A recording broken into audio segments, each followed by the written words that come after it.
If you like our short stories, please like, comment, and subscribe to Lore Spark. The Price of the Patch. The pumpkin patch lay at the edge of the village, forgotten by most, feared by all. Surrounded by a thicket of old trees, gnarled and twisted like the fingers of a witch. The field had a reputation that was passed down through generations. The villagers knew to avoid it after dark. There were whispers, of course. Stories of strange happenings in the night. Voices that seemed to come from the pumpkins themselves, offering dark promises to those foolish enough to listen. But most of those stories were half-forgotten memories, the kind of tales that keep children awake at night and fade in the light of day, except for Jonas. Jonas had lived in the village his entire life, and until recently, he had been like the others, dismissing the pumpkin patch as nothing more than an old wives' tale. He never believed in ghosts, spirits, or curses. He believed in what he could see and touch, and he had seen enough tragedy in his life to know that some losses could never be undone. His daughter, Emma, had been his entire world. From the moment she was born, her bright eyes and infectious laughter had filled the house with light. His wife, Sarah, had once been the center of his universe, but as the years passed, their marriage had grown distant, each of them preoccupied with their own private griefs and regrets. But Emma had been the one thing that kept him going, the one pure thing left in his life, and then she was gone. It had been an accident, or so they said. One moment, she had been playing in the garden, chasing after butterflies, her laughter echoing in the warm summer air. The next, she had run into the street, too quick for anyone to stop her. Jonas remembered the sound of screeching tires, the sickening thud, the way his legs gave out beneath him when he saw her small, broken body lying on the asphalt. They had buried her on a warm June afternoon, the sky clear and bright, mocking him with its indifference. People came to the funeral, offering condolences and meaningless platitudes. She's in a better place now. Time will heal the pain. Everything happens for a reason. Jonas wanted to scream at them, to tell them that there was no reason, no justice in the world that would take away a child like Emma. But he stayed silent, staring at the small coffin as it was lowered into the ground, feeling the cold emptiness that would never leave him. Sarah left him a month later.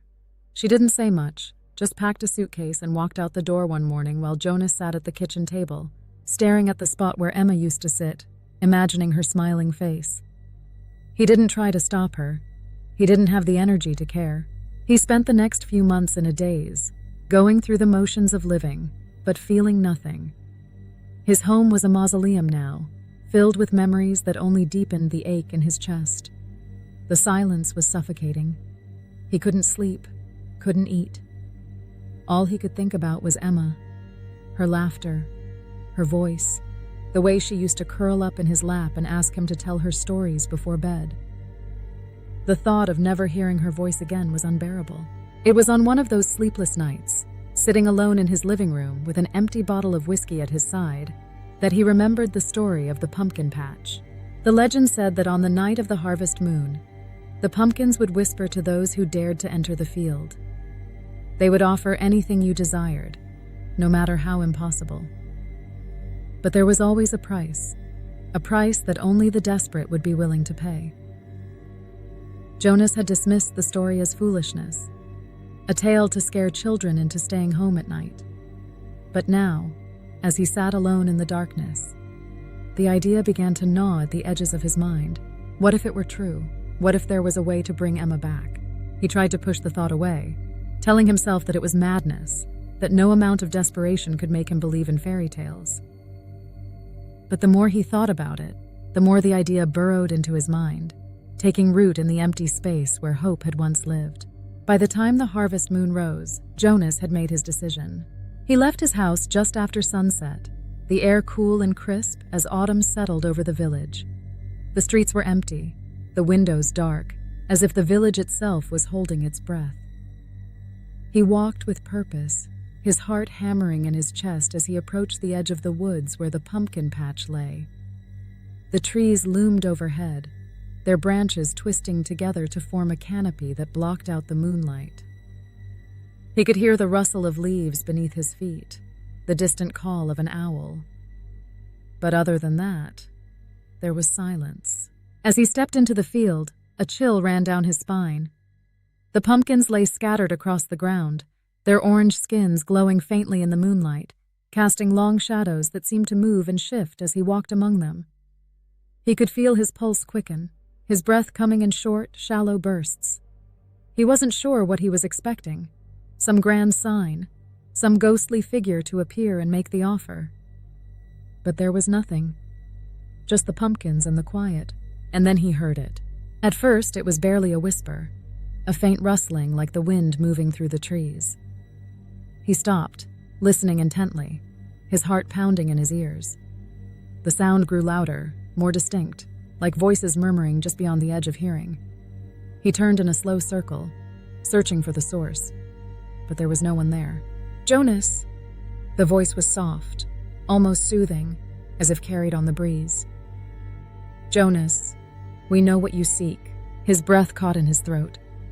The voice was familiar, achingly familiar. "Emma?" He took a step forward, his hands trembling. "Emma, is that you? Come closer, Jonas." The voice was clearer now, and it was unmistakably Emma's. "I can help you. I can come back. Don't you want to see me again?" He stumbled forward, his heart racing with a mixture of hope and terror. He had to be dreaming. This couldn't be real. But the voice, it was so real, so vivid. It was Emma's voice. He would know it anywhere. "What do I have to do?" he asked, his voice shaking. "Just a small price, Jonas. Something you won't miss. A piece of you for a piece of me." He hesitated, the words hanging in the air like a weight pressing down on him. But the thought of seeing Emma again, of hearing her laugh, was too much to resist. "What do you want?" he whispered. "A finger, perhaps, just the tip, something small." His stomach twisted at the request, but he was already pulling a knife from his pocket. His hands shook as he placed the blade against the tip of his pinky finger. With one swift motion, he sliced it off. Pain exploded through his hand, but he barely registered it. He watched, detached, as the blood dripped onto the ground, soaking into the dirt beneath the pumpkins. The whispering stopped. For a moment, there was only silence. And then, from the darkness, he heard a soft giggle. He turned, his breath catching in his throat. And there she was, Emma. She stood at the edge of the field, bathed in the pale light of the moon, her face exactly as he remembered it. Her wide, innocent eyes stared up at him, her lips curving into a smile. "Daddy?" she asked, her voice small and sweet. Jonas fell to his knees, tears streaming down his face. "Emma. Oh God, Emma." He reached for her and she ran to him, throwing her arms around his neck. He held her tightly, his heart bursting with joy. She was warm, solid, real. His little girl was back. For the next few days, it was as if nothing had ever happened. Emma was there, alive and vibrant, laughing and playing as if the accident had never taken place. She didn't remember it. She didn't remember anything about that day. And Jonas didn't care. He had his daughter back, and that was all that mattered. But then things started to change. At first it was subtle. Emma didn't seem to need sleep anymore. She would lie in bed at night, her eyes wide open, staring at the ceiling. When Jonas asked if she was tired, she would shake her head and smile, telling him she wasn't sleepy. And then there was the cold. Her skin was always cold to the touch, no matter how many blankets he wrapped her in. He told himself it was nothing, that it didn't matter. She was back, and that was enough. But the changes grew worse. She stopped eating, saying she wasn't hungry. And then she began asking him strange questions. Questions that made his skin crawl. "Daddy, what happens when people die?" He tried to brush it off, telling her that it was something she didn't need to worry about. But the questions kept coming, more and more disturbing. "Daddy, do people hurt when they die? Do they feel scared?" Emma asked one night, her voice soft yet unsettling. She sat at the kitchen table, her eyes fixed on him, wide and unblinking. Jonas felt a chill run down his spine. He forced a smile, trying to hide the growing unease that gnawed at him. "No, sweetie, they don't feel anything." "Why are you asking such things?" Emma tilted her head, her lips curling into a smile that didn't quite reach her eyes. I just want to know, so I can understand." "Understand what?" Jonas asked, his voice shaky. His daughter's questions, once innocent, now sounded like the musings of something far older, something dark and twisted. Her smile widened. "So I can understand what I'll feel when it's my turn again." That night, Jonas didn't sleep. He sat in the living room, staring at the closed door to Emma's room, the house unnervingly silent. His mind raced with doubts, with fears. This wasn't his daughter. Not really. She looked like Emma, sounded like her, but something was horribly wrong. The warmth, the liveliness that once radiated from her. It was gone. The more time passed, the more distant she seemed, like a pale imitation of the girl he had lost. The whispers came back to him, haunting his thoughts. The voice had promised her return, but had never said at what cost. And Jonas had been too blinded by grief to question it. Now the price was becoming clearer with each passing day. This wasn't Emma. This was something else. Something that wanted more than just to be in his life. Something that wanted everything. The next day, Jonas returned to the pumpkin patch. The sky was overcast, a thick blanket of clouds smothering the light of the sun. He marched through the twisting trees, his breath shallow, his hands trembling. The patch was as he had left it. Silent, the pumpkins scattered across the field, their orange skins glowing faintly in the dim light. But there was an air of menace now, something dark lurking just beneath the surface. "Why are you here, Jonas?" The voice greeted him before he even stepped into the field, a low whisper that seemed to come from everywhere and nowhere at once. "You have what you wanted, don't you?" Jonas swallowed hard, his throat dry.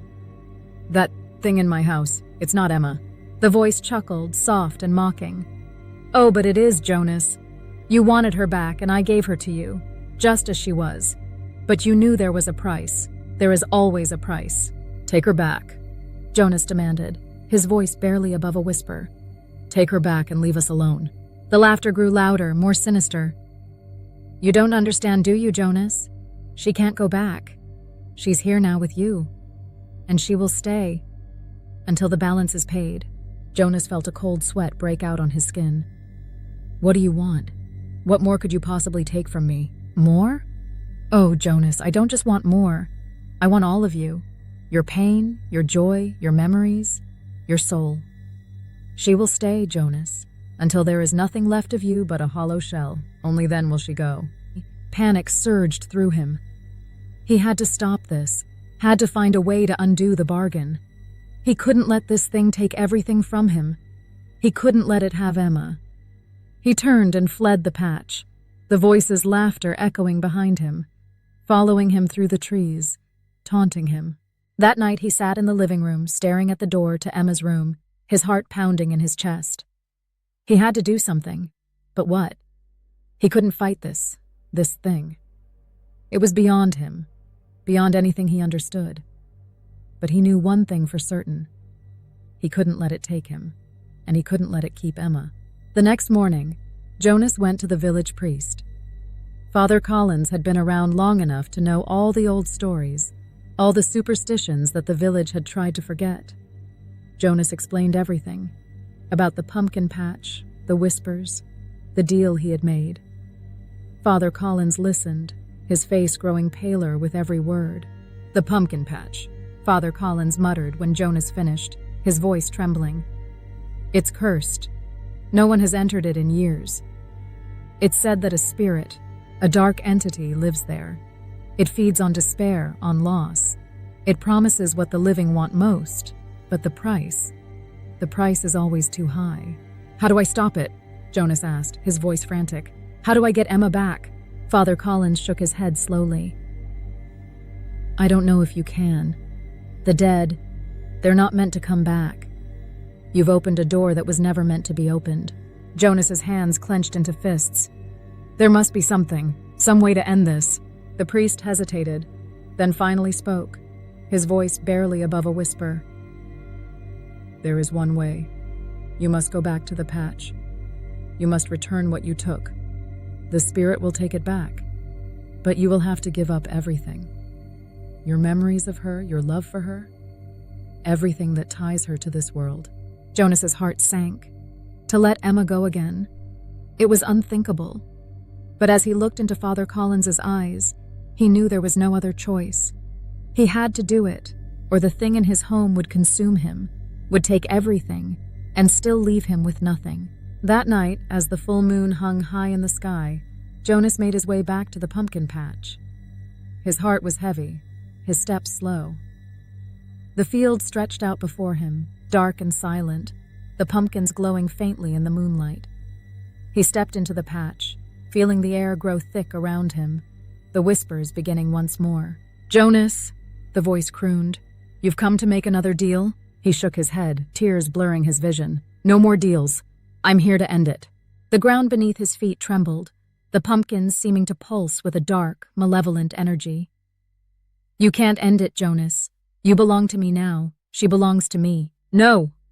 Jonas stepped forward, his voice firm despite the fear coursing through him. "I'm taking her back." The voice laughed, a deep guttural sound that seemed to come from the very earth itself. "You can't take her back. She's already mine." Jonas reached into his pocket, pulling out the small knife he had carried with him. He knew what he had to do. The final sacrifice. The one thing that would break the bond between the spirit and his daughter. He pressed the blade against his chest, his hands shaking. "For Emma," he whispered, and plunged the knife into his heart. The world seemed to explode around him, the ground heaving and splitting open, the pumpkins rotting and collapsing into themselves. The voice screamed, a high-pitched wail of fury and pain. And then, silence. When the villagers found Jonas the next morning, he was lying in the pumpkin patch, his face peaceful, a smile on his lips. Emma was gone, her memory fading from the minds of those who had known her, like a dream slipping away in the light of dawn. And the pumpkin patch? It lay empty, quiet, the whispers gone, the pumpkins dead and withered. But the villagers knew better than to enter it. Some things were better left forgotten.